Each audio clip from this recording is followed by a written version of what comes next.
Hi అండి, Bondada family రుచులకి స్వాగతం సుస్వాగతం. టుడే రెసిపీ వచ్చేసి చిక్కుడుకాయ కూర.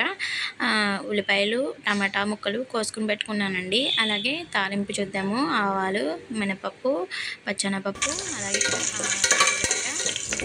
పచ్చిమిర్చి వేసుకుని బాగా వేగించుకోవాలండి. వేగించుకున్న తర్వాత కొద్దిగా మాకు కలర్ వచ్చిన తర్వాత కరివేపాకు అనేది వేసుకున్నానండి. కరివేపాకు వేసుకున్న తర్వాత కూడా బాగా మిక్స్ చేయండి. కొద్దిగా వేగిన తర్వాత అప్పుడు మనం ఆనియన్స్ ముక్కలు అనేవి వేసుకోవాలి. ఆనియన్స్ ముక్కలు కూడా వేసుకున్న తర్వాత కొద్దిగా బాగా కలపాలండి. ఆనియన్స్ అనేది కొద్దిగా మగ్గాలి కదండి.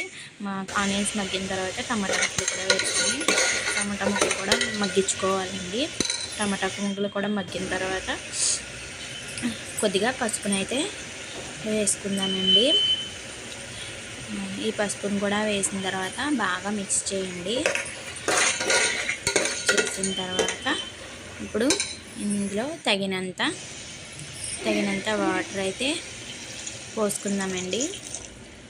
ఈ వాటర్ వేసిన తర్వాత ఇప్పుడైతే కొద్దిగా కూరలోకి సరిపోయినంత ఉప్పు అయితే వేసుకొని మళ్ళీ కలపండి. కలిపిన తర్వాత ముందుగా మనం చిక్కుడుకాయ ముక్కలు పక్కన పెట్టుకున్నాం కదా, ఆ చిక్కుడుకాయ ముక్కలు అనేది కూరలకు అనేది వేసేసుకుందాము. మొత్తం వేసేసి బాగా కలుపుకొని కుక్కర్ మూత అనేది పెట్టేసుకొని ఉప్పు అన్నీ సరిపోయినాయి లేదో చూసుకొని ముందు కుక్కర్ మూత పెట్టేసుకొని 2 విజిల్స్ రాణించుకోవాలండి. 2 విజిల్స్ ఇలా 2 విజిల్స్కి నాకు కొద్దిగా నీళ్ళు ఇచ్చేసుకొని మీకు చూపిస్తున్నాను.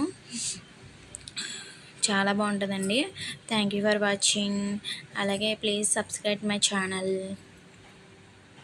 బాయ్.